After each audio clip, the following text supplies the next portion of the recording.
Cuando pienso en cómo empezó todo, me doy cuenta de que lo que parecía una historia de amor perfecta fue, en realidad, el prólogo de mi peor pesadilla.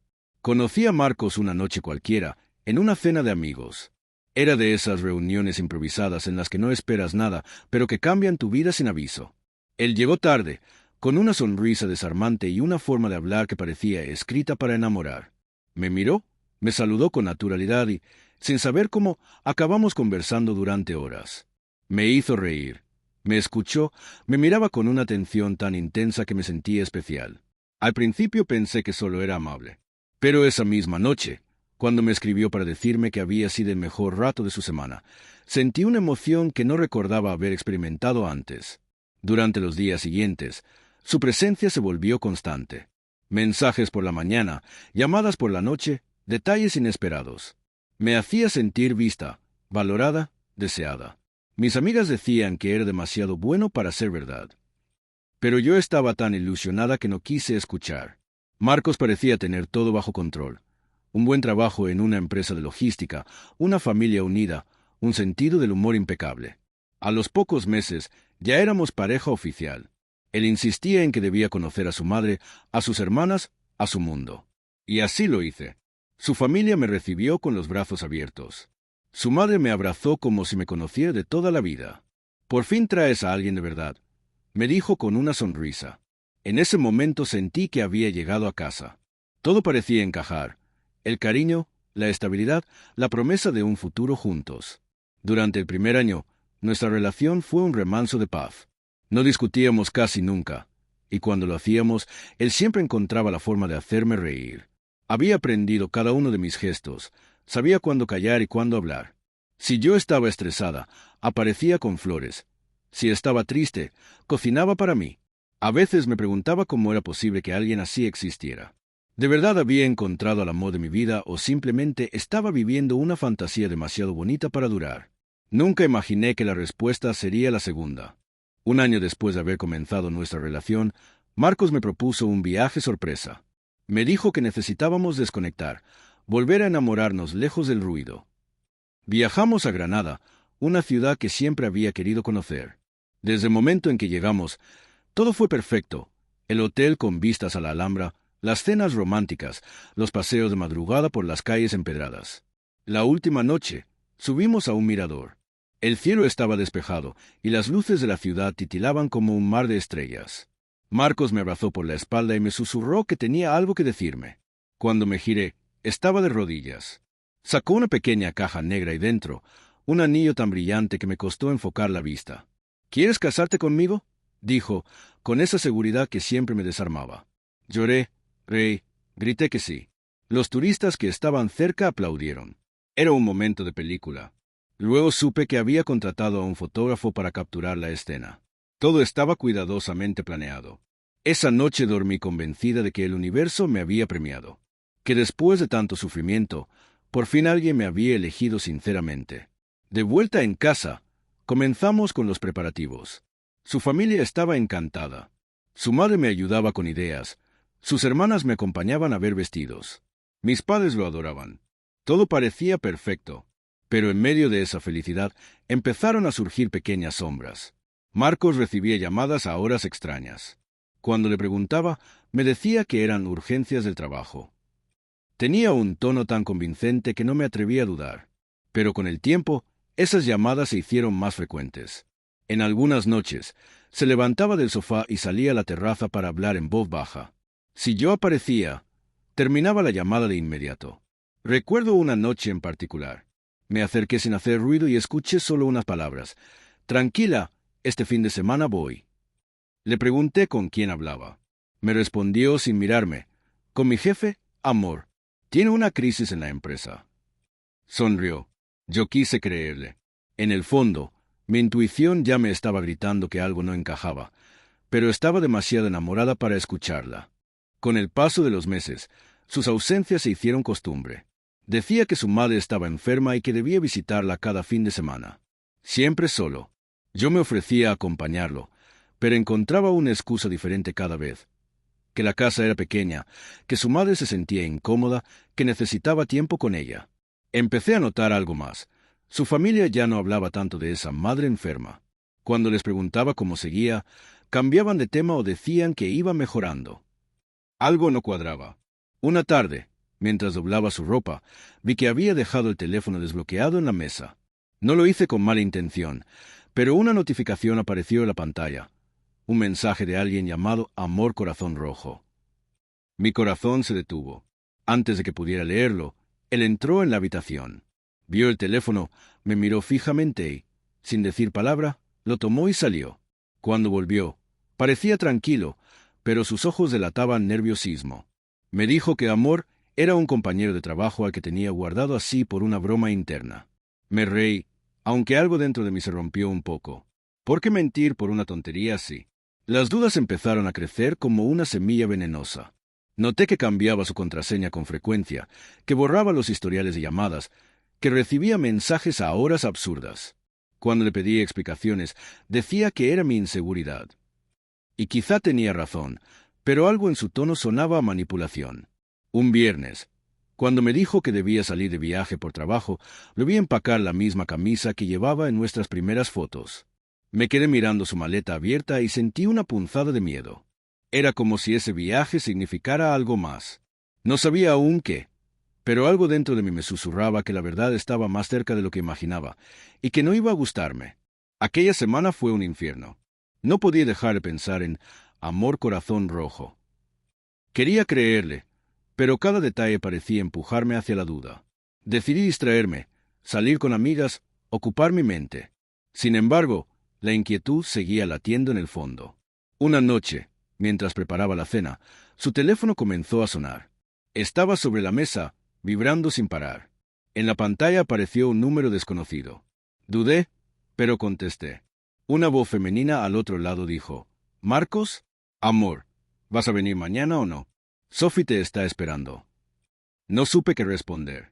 Mi cuerpo se paralizó. Solo colgué. Cuando Marcos llegó, lo esperé en silencio. Le pregunté directamente quién era Sophie. Primero se rió, después se puso serio. «Te estás confundiendo, amor», me dijo, pero su expresión lo traicionó. Le conté sobre la llamada. Su cara cambió por completo.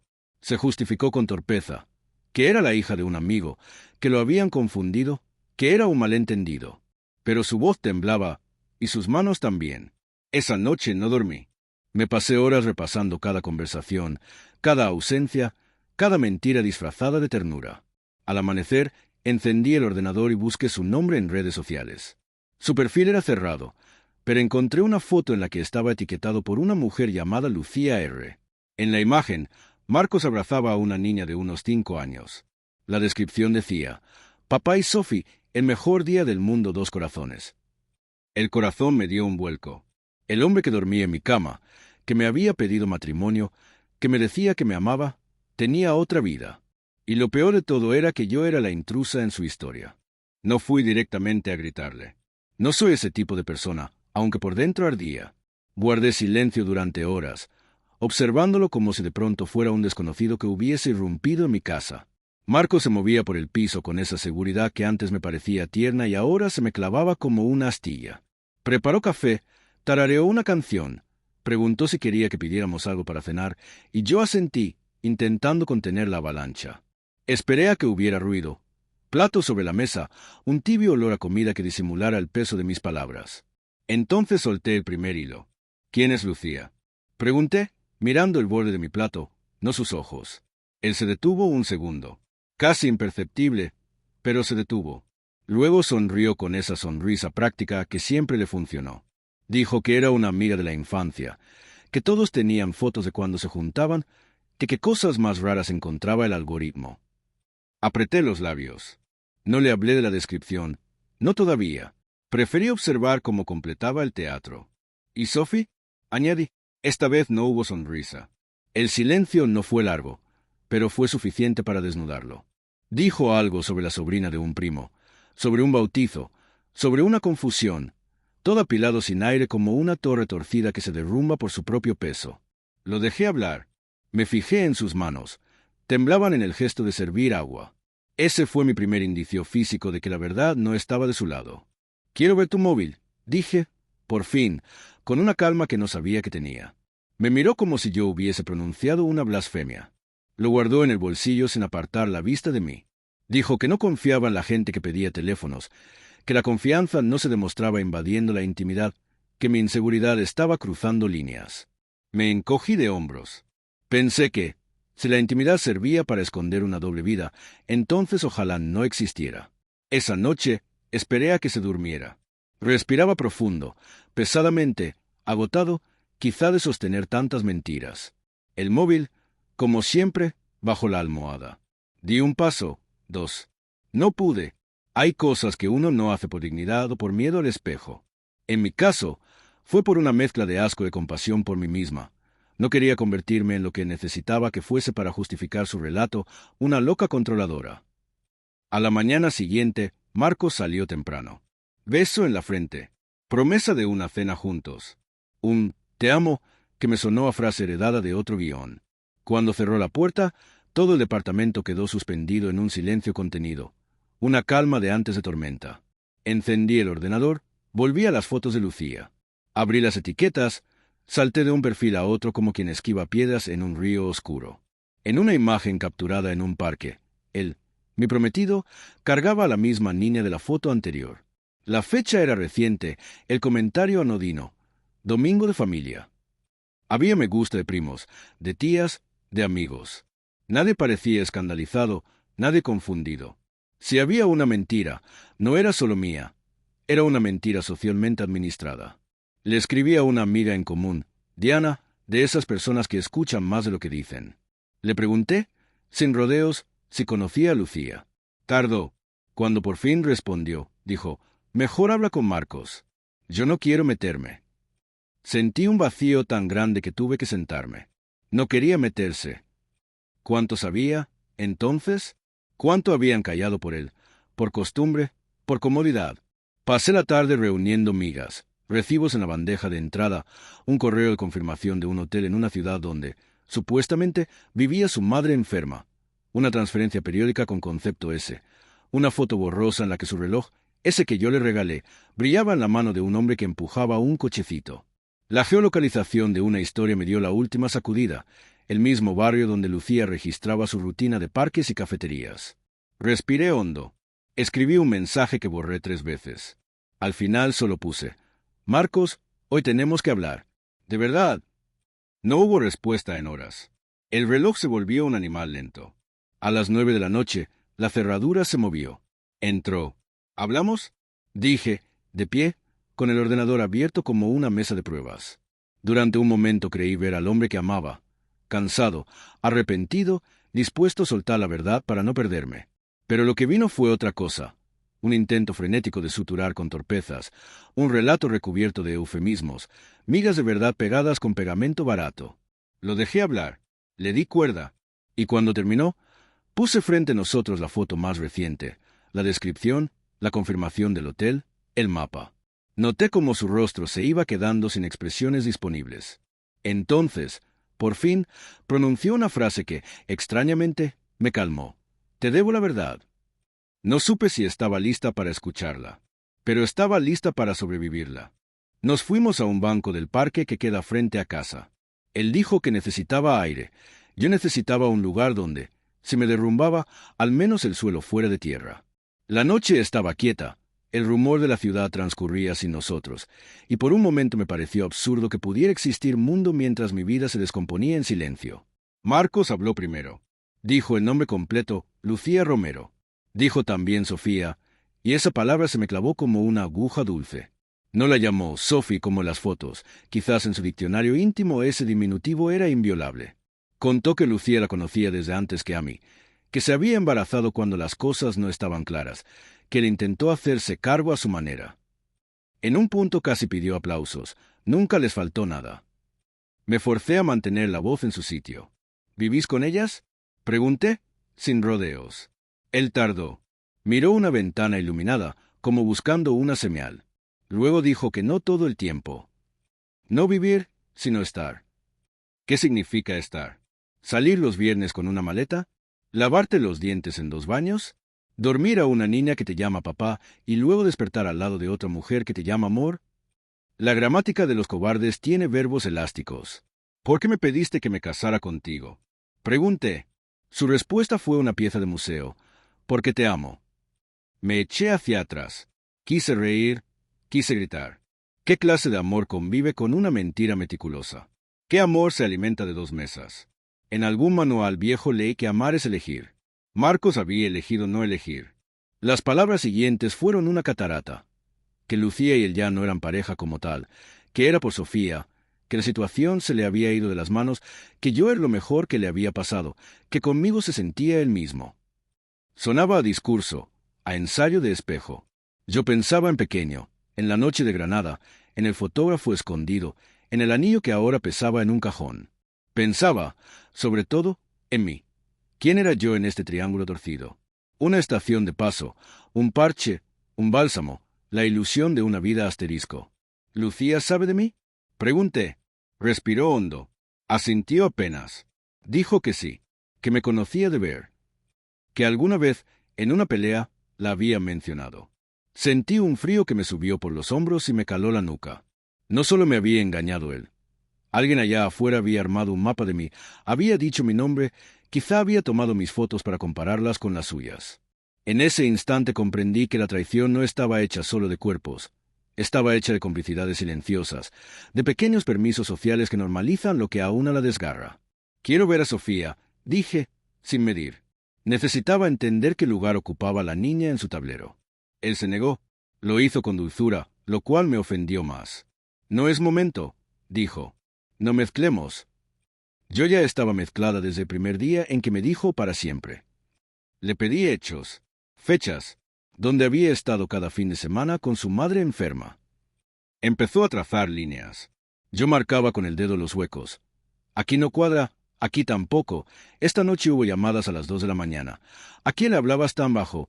¿Qué urgencia laboral requiere susurros? Se quebró en una esquina del relato. Dijo, tenía miedo de perderte. Quise responderle que ya me había perdido, que la versión de mí que confiaba ciegamente estaba cadáver desde la primera foto con la palabra papá. Volvimos al piso sin habernos dicho nada útil. El aire olía a metal. Le pedí que se fuera esa noche. No hizo falta discutir. Recogió una mochila como quien sigue un protocolo practicado. Me pidió que lo escuchara al día siguiente. Te lo voy a explicar bien, con calma. Me quedé allí, con su llave todavía en la mesa, con un hilo de esperanza tonto que me odié por sentir. Cerré la puerta. Metí la cabeza bajo la ducha helada y lloré sin sonido, como si así el llanto no contara. En la madrugada me despertó la vibración de un mensaje. Número desconocido. No lo perdones. No va a cambiar. Respondí, ¿quién eres? Marqué, sin prudencia. La llamada no se completó. 5 minutos después, llegaron 2 fotos borrosas. Marcos y Lucía en una terraza. Marcos empujando un columpio con una niña que reía. La marca de tiempo coincidía con uno de los supuestos viajes a cuidar a su madre. Sentí una punzada seca, no tanto por la prueba, sino por la sensación de espectáculo. Mi vida ya era material de otros, quizá de un chat que se alimentaba de mi ingenuidad. No dormí. Preparé café a las 5. Cuando amaneció, yo ya había decidido que no iba a ser la figurante resignada de su historia. Aún sin tener un plan claro, tenía una certeza nueva. La verdad no se mendiga, se arranca. Escribir ordena. Eso me repetía mi psicóloga cuando fui en aquel año en que creí que no iba a recuperarme de otra pérdida. Así que tomé papel y bolígrafo. Empecé una carta sin destinatario. Querida mentira. Escribí lo que no podía decir sin romperme, lo que quizá no escucharía nadie sin juzgarme. Puse ahí que me daba vergüenza el modo en que había defendido Marcos frente a mis amigas, como había minimizado las señales para sostener mi fantasía.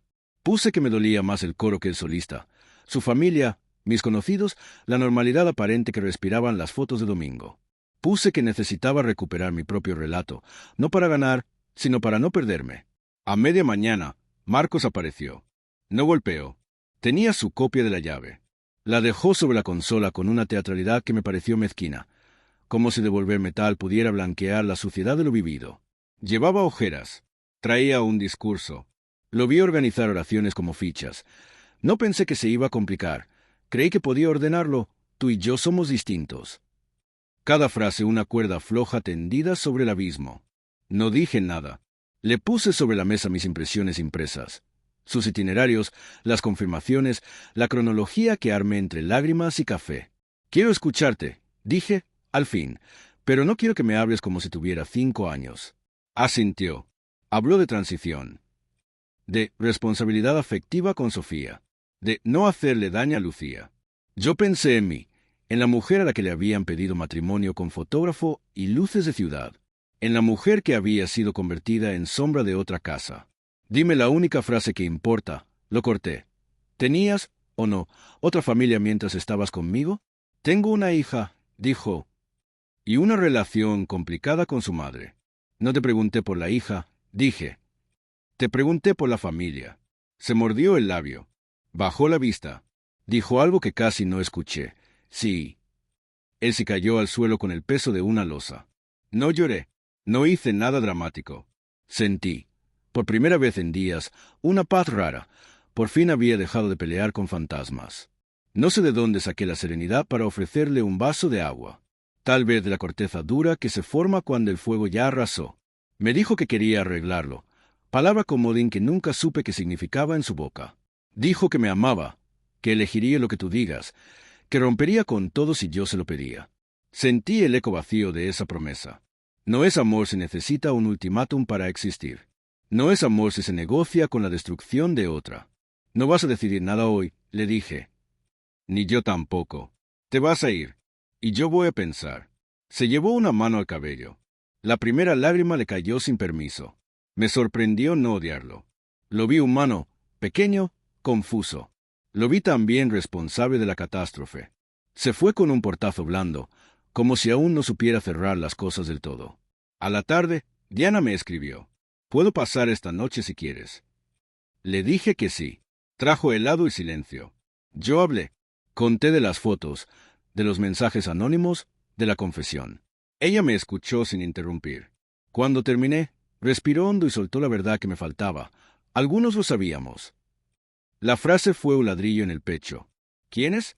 Pregunté. Enumeró nombres que me eran queridos. Una compañera de trabajo de Marcos que se había vuelto mi amiga por arrastre. Un primo del que venía a casa a ver partidos. Una de mis propias amigas que lo había visto en el parque y creyó que sería su sobrina. Nadie quiso meterse. Nadie quiso ser el mensajero del desastre. Me esforcé por recordar que nadie me debía nada, que la lealtad es un lugar y no una obligación. Pero igual dolió. A veces la traición no es una puñalada, es la suma de 100 hombros que se encogen. Esa noche abrí una carpeta en el ordenador. Inventario. Puse allí todo. No para denunciarlo, todavía no sabía qué haría, sino para mirarlo junto y que dejara de perseguirme por rincones. En la última página escribí una pregunta en grande. ¿Qué necesito para sentirme a salvo? Dejé el cursor titilando como una luciérnaga cansada. No tenía la respuesta, pero había dado el paso más importante. Preguntar. La escribí con un nudo en la garganta. Lo hice desde una cuenta que no usaba, con un tono neutro, casi administrativo. Hola, Lucía. Soy la pareja de Marcos. Necesito hablar contigo. No voy a insultarte. Solo quiero entender. Dudé 30 minutos antes de apretar enviar. Temblé con cada segundo sin respuesta. Al final, llegó, lo sé. 2 palabras. Había algo de resignación, algo de fastidio. Pedí vernos en un lugar público. Aceptó. Café de esquina, a 2 estaciones de mi casa, a las 6. Llegué temprano. Pido siempre agua cuando no quiero parecer ansiosa. Ella llegó con puntualidad dolorosa, con un abrigo claro y la cara de quien ya cruzó el desierto y no quiere arena nueva en los ojos. La reconocí de inmediato. Era la mujer de las fotos, pero sin filtros, con ojeras reales, con una belleza de huesos, de verdad cansada. Gracias por venir, dije, con una formalidad idiota. No te voy a pedir perdón, respondió, sin agresión. Tampoco te voy a atacar. No estoy aquí para competir. Agradecí que lo pusiera así. Le conté lo que sabía, los plazos, las llamadas, Granada, el anillo. Ella me escuchó con la entereza de quien ya oyó esa historia en otra boca. Cuando terminé, dijo, yo supe de ti hace más de 1 año. Él me dijo que te estaba confundido, que te iba a dejar. Creí que era una crisis, que iba a pasar. No pasó. A veces venía por Sofía y se quedaba. A veces no. Me decía que contigo todo era fácil. Conmigo no lo es. La vida con una niña no es fácil. Hizo una pausa. No te estoy justificando nada. Solo te digo cómo fueron las cosas de este lado. Me sorprendí preguntando por Sofía. Lucía sonrió por primera vez, una sonrisa pequeña, doméstica. «Es lista», dijo. «Más de lo que debería. No entiende por qué su papá no está siempre. Me invento respuestas. Odio eso». La conversación tomó un tono raro, dos mujeres intentando comprender cómo encajar la misma ausencia. Le pregunté si Marcos vivía con ellas. Dijo: «Vivir es una palabra grande. Viene, se va, sabe dónde está la sal, tiene cepillo de dientes. Eso es vivir a medias, supongo». Quise saber si pensaba seguir con él. Me miró largo. Dijo: «No lo sé. Me da rabia admitir que todavía lo quiero, a veces. Otras, lo desprecio. La rutina se come el juicio. Lo que sí sé es que no quiero más mentiras. Ni para mí, ni para mi hija, ni para ti». Nos quedamos calladas. Afuera empezaba a lloviznar. Me sorprendí pensando que la lluvia siempre llega cuando uno necesita un ruido que tape. «¿Sabes que te pidió matrimonio?», pregunté, casi con vergüenza, como si a decirlo me humillara sola. «Lo sé», respondió. «Vi las fotos. Pensé que era su manera de cerrar conmigo». Pero no cerró nada. Abrió otra puerta. La última parte de nuestra charla fue práctica. Cronologías, fechas, nombres. Armamos un mapa sin necesidad de acusarnos. Éramos dos puntos de una geometría triste que por fin se dibujaba con reglas. Antes de irnos, me dijo: «Si te sirve, no eres la otra». Nos hicieron las otras a las dos. Y añadió: «Haz lo que necesites para estar bien. No te quedes por orgullo. No te vayas por orgullo.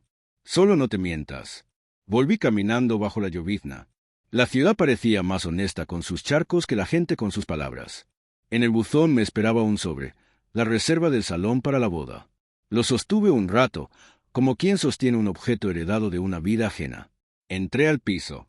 Dejé el sobre junto a la carpeta inventario. Escribí en una nota adhesiva: «Llamar a mis padres. Contarlo todo». Me temblaron las manos. Llamé. Mi madre lloró conmigo. Mi padre guardó un silencio que, lo conozco, significa furia cuidada. Esa noche, Marcos escribió: «¿Podemos vernos mañana?». No respondí. Abrí la ventana. La lluvia ya era fina como telaraña. Pensé en Lucía, en Sofía, en mí. Pensé en el anillo dentro del cajón que iba a dejar de ser un símbolo para convertirse en un peso de papel. Pensé, sobre todo, en lo que me había dicho Lucía: «No te mientas». Me parecía un buen punto de partida. Para seguir, para terminar, para sobrevivir. Me dormí tarde, por primera vez sin imaginar posibles discursos. Tenía un plan pequeño, casi humilde. Al día siguiente, decir la verdad, entera, sin adornos. A veces, empezar por lo obvio es el único modo de salir del laberinto. Y yo estaba lista para empezar. La mañana siguiente amaneció distinta. No sé si era el aire, o si era yo, pero el sol parecía ajeno, como si se negara a entrar por las ventanas de un lugar donde la mentira había dormido demasiado tiempo. Me desperté antes de que sonara el despertador, preparé café y me senté frente al móvil. El mensaje de Marcos seguía ahí: «¿Podemos vernos mañana?». No respondí enseguida. Tenía claro que no iba a gritar, ni a pedir explicaciones que ya no servían. Lo único que quería era cerrar el círculo con la dignidad que aún me quedaba. Así que escribí simplemente: «Sí, hoy a las 6, donde me pediste matrimonio». Llegó puntual, como si la precisión pudiera compensar la falta de verdad. El mismo mirador, la misma vista, pero otra historia. La Alhambra seguía allí, majestuosa, indiferente a mi tragedia. Él me miró con los ojos cansados de quien no durmió en toda la noche. «Gracias por venir», dijo. «No te agradezco que me hayas hecho venir aquí», respondí. Por un momento, ninguno habló. El viento jugaba con su chaqueta, y las parejas que paseaban alrededor parecían vivir en otro universo. Finalmente, Marcos rompió el silencio. «No quiero que esto termine así». «¿Así como?», pregunté. «¿Con la verdad sobre la mesa? ¿O con la verdad enterrada, como hiciste durante años?». Tragó saliva. Intentó tomarme la mano, pero di un paso atrás. «Lucía y yo hemos terminado», dijo. «Quiero arreglarlo contigo». Esa frase fue como un eco de algo que ya no me importaba. Lo observé durante unos segundos, tratando de recordar que me había enamorado de él. Quizá su forma de mirar, su voz baja al hablarme por primera vez, su aparente calma. Pero en ese momento todo eso era humo. No sé si entiendes lo que hiciste, dije con una voz más firme de lo que sentía. No solo me mentiste a mí. Me robaste años, me robaste confianza, me robaste la versión de mí que creía en ti. Él bajó la mirada. No fue así, intentó decir. Si fue así, lo interrumpí. Fuiste cobarde. Y lo peor de todo es que no te das cuenta. Fingiste amor mientras dormías en dos camas distintas. No sabes el daño que eso deja. Marcos respiró hondo, pero ya no intentó defenderse. Tal vez comprendió que no había discurso capaz de remendar la verdad. ¿Qué vas a hacer? Preguntó. ¿Seguir? Respondí. Sin ti, sin tu historia, sin tus mentiras. Voy a seguir con mi vida, Marcos. No te odio, pero tampoco te perdono. Simplemente te dejo atrás. Él asintió, derrotado. Se acercó despacio, quizá esperando un abrazo, un cierre amable. Pero no se lo di. Te deseo que Sofía nunca tenga que pasar por algo así, le dije. Que aprenda a decir la verdad, aunque duela. Me giré y comencé a caminar. Sentí su mirada clavada en mi espalda, pero no volteé. Cuando llegué a la esquina, me detuve solo para respirar. Era la primera vez en mucho tiempo que el aire no me pesaba. El anillo, que llevaba en el bolsillo, lo dejé sobre el muro del mirador. Lo observé un instante. Brillaba, como si aún tuviera algo de la promesa que alguna vez creí verdadera. Luego simplemente me fui. Al llegar a casa, abrí el cajón donde guardaba la carpeta inventario. La saqué, la miré por última vez y la arrojé al fondo de una caja junto con cartas, fotografías y recuerdos. Cerré la tapa, escribí encima fin y la guardé en el armario. Esa noche me permití llorar por última vez. No por él, sino por la mujer que fui, la que no supo ver, la que aún creía que el amor bastaba para que la verdad existiera. Y entre sollozos, algo se abrió dentro de mí. El principio de una nueva historia, mía, sin mentiras, sin promesas vacías. Paloma Blanca de La Paz, suscríbete si te gusta el vídeo. Han pasado casi 2 años desde aquella noche. A veces me sorprende lo rápido que se reconstruye una vida cuando decides dejar de sostener lo que te destruye. Al principio, todo fue caos. Las mañanas eran frías, las noches interminables. Me sentía rota, pero no porque lo extrañara, sino porque no sabía quién era sin él. Su ausencia era un hueco que tuve que llenar con silencio, con terapia, con paseos largos, con el redescubrimiento de mi propia voz. Me mudé de apartamento. Pinté las paredes de blanco, como si ese color pudiera borrar los fantasmas. Tiré el colchón que compartimos y compré uno nuevo.